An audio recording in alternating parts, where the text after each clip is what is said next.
dito, so far tingin ko very safe, hindi naman masyadong ewan ko, siguro yung krimen dito napakakonti at mga tao dito medyo friendly din, mababait at hindi mo sikip mamasyal, hindi ka tulad sa atin siksikan. Pag pumunta ka ng Quiapo, Divisoria, siksik.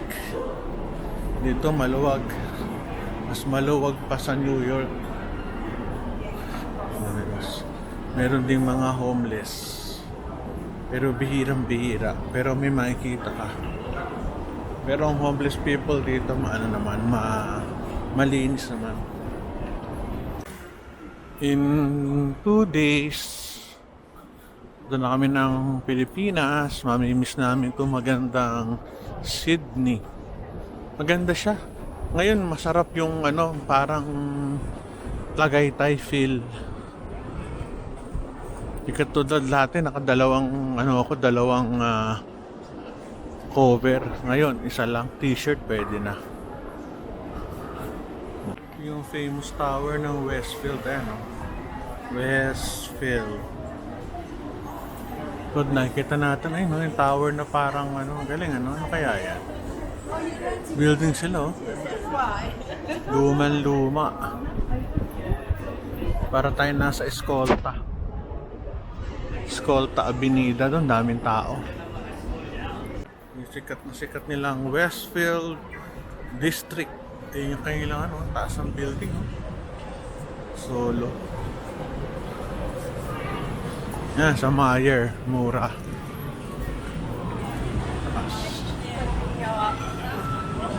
Yung mga building ang ganda parang mga old style intramuros.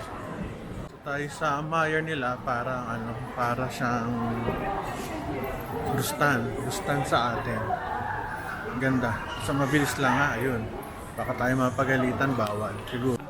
So, yung mga clearance sa atin, sa kanila pala, 40 times 4, 1.6 din siya o 1.6. Puro pabango.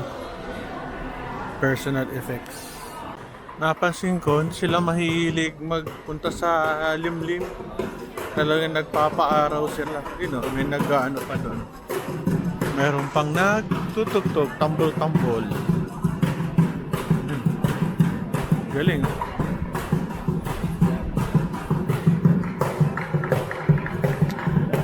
Contrast ng mga bagong buildings sa old ones. Ayan, preserve parang colonial times, parang British, Spanish na hindi maintindihan. Galing, Ayan, marami naglalakad. Ang ganda. Coco Black. Chocolates. Kaso, hindi ako may sa chocolates. Ganda na itsura dito.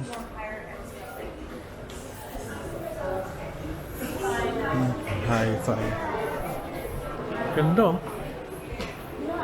Ganda ng mga bilihin. Mga alahas. Ganda sa taas, meron pa. Hanggang taas pala to. Ganda, Very elegant yung nila. Lugar.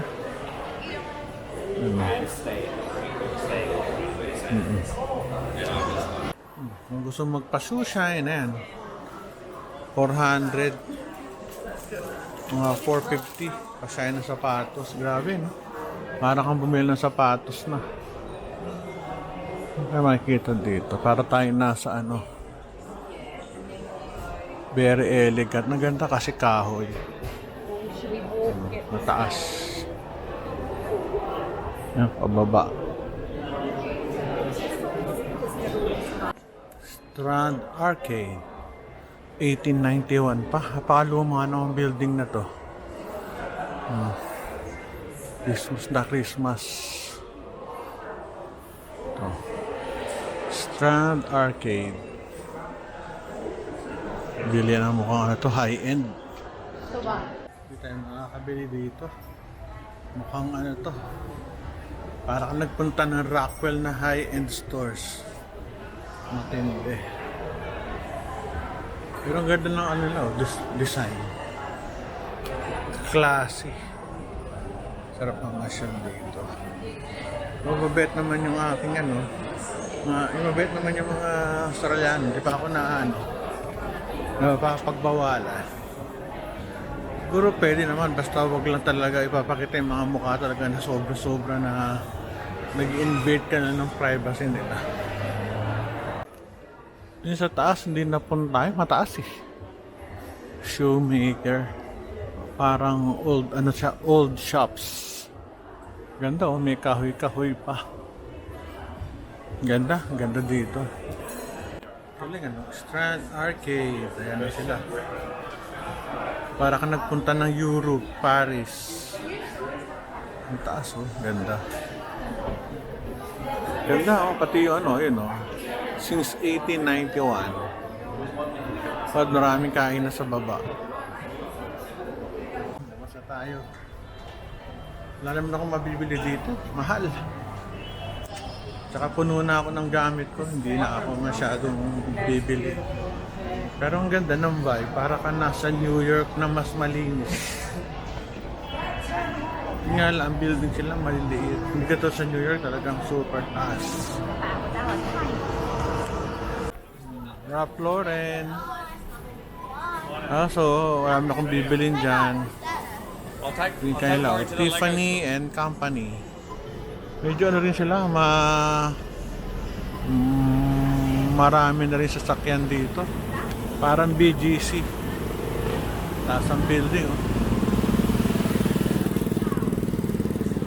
Taas ng building. Ay, ano kaya talaga to?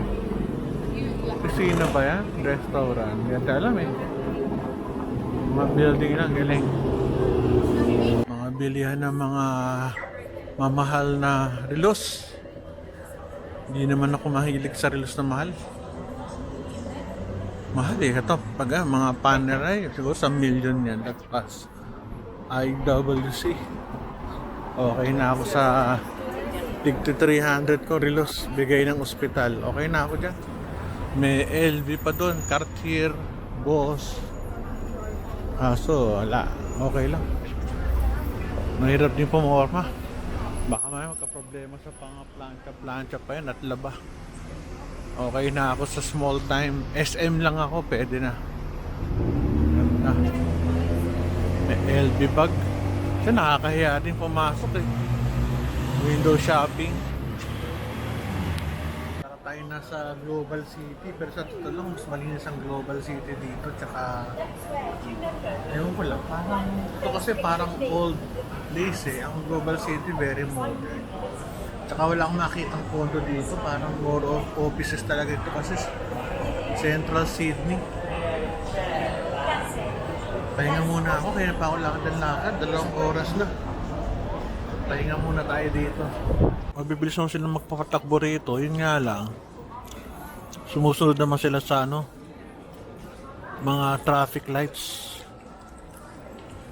Ito yung release sa ano, trend. Sa baba. Yan yung trend. Yung tambahan natin. Galing oh, Museum of Illusions. Ganda. Ito yung trend. Bigla na bulak sa ano, Petunia. Layo ng trend ah. Ayun yung trend nila oh. Ayos ah. Haba. Parang MRT. Ayun sa dulo na. Relay sa baba. Buti walang nasasagasaan. Pahinga muna tayo. Pagod talaga. Almost 3 hours na ako naglalakad. Kasi kaya kami nandito yung anak ko gusto ko na siya. Nagbigyan namin. Kaya naghiwalay muna kami dito sa Sydney. And in 40 minutes magkikita na kami. Papagod. So ano ito? Hindi ko alam kung ano to eh. Department store ba to o mall? Parang mall to, alam ko eh. Sa ibaba, first and second, parang nabanggit doon sa tour namin sa bus. Tingnan natin. Pagod na ako maglakad. Mapagod din. Mall nga siya sa loob. Parang old style na mall. Ayos ah. Ganda oh. Ganda ng architecture. Ba't kakain ka sa gitna? Maraming tindahan. Iba ang vibe dito compared dun sa mga ordinary malls kasi yung mga tatak ng brands matindi.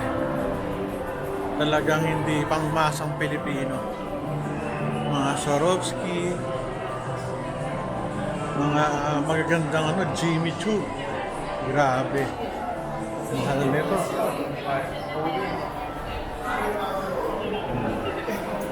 Pomada, mga suits. Marami rito mga jewelries, pabango, Pandora. Iba-ibang mga iba-ibang mga labels, Longchamp, YSL, tindi no? Joe Bananas, Lukfok Jewelry. Marami sa kanila chocolates kasi dairy sila eh. Marami silang baka dito. Sa mga tatakla. Hindi ko alam kung anong pronunciation. Higgs ba? Higgs? Higgs. Sorry. Tao lang po. Hindi natin alam kung anong tatak. Mga magandang buildings. Labas. Ito yung mga tindahan sa baba. Ay, mga bags. Puro sila naka-shorts. Ako lang kami lang yata nakapantalon at naka-jacket dito. Sanay sila sa shorts. Yung mall nila nakadikit sa train station. Tulad sa atin. Pag nandito yung mga sale sa baba. Mga mura. Balik na ako. May tubot-tubot. Punta na tayo sa meeting place with my family. Visit of Queen Elizabeth II, May 4th, 1988. Grabe, no? Yung lugar ang ganda, oh. Ganda ng mga mga old buildings. Ito, new buildings na.